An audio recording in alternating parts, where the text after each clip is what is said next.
New at 10, an update to a story we broke right here on News 4 involving the governor's mansion. Last year, News 4's Allie Meyer was the first to tell you about a secret plan to build a new mansion.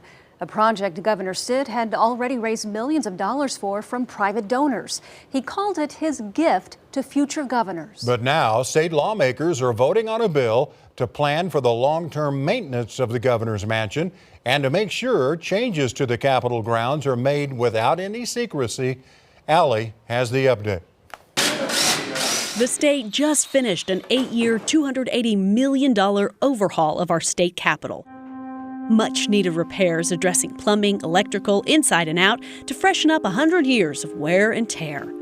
Last year, the state also spent $2 million on the governor's mansion, updating the traditional home for Oklahoma First families. To me, it's really important we create a system that's not about one person's preferences, but about really what's better for the public good. So, State Senator Julia Kurt authored a bill to address ongoing maintenance on the Capitol complex, which includes the Capitol, governor's mansion, and adjacent state buildings. And we have to have checks and balances. So really, who can tell the governor, no, this is not a good idea, or tell the pro tem, no, you shouldn't take out that door or take out that wall? It really has to be someone who has a similar level of power. And so that's why we need them at the table working that out. Kurt wrote bills several years running, but there wasn't much appetite for a uniform oversight committee until this year.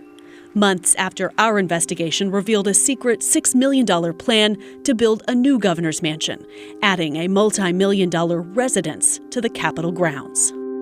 It's extra public scrutiny, and it's extra representatives, people's voices coming into that process to make sure that there's other people looking at things that might happen at the governor's mansion. The legislature has to appropriate the money. So if the governor has a vision for public spending, be that maintenance, be that renovation, the legislature makes that decision where that money goes. This oversight committee would ensure checks and balances for decision-making about maintenance and all construction on the Capitol complex. The governor's mansion is one of the most beautiful buildings in the complex, in my opinion.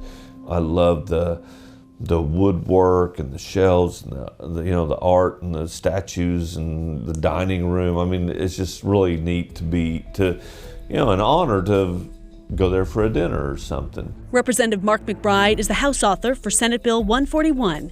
He's in favor of a new governor's mansion and in favor of a legislative committee to ensure the process is transparent and fiscally responsible. Well, you may get private dollars to build it, but the people have to maintain it. It belongs to the people, all this does.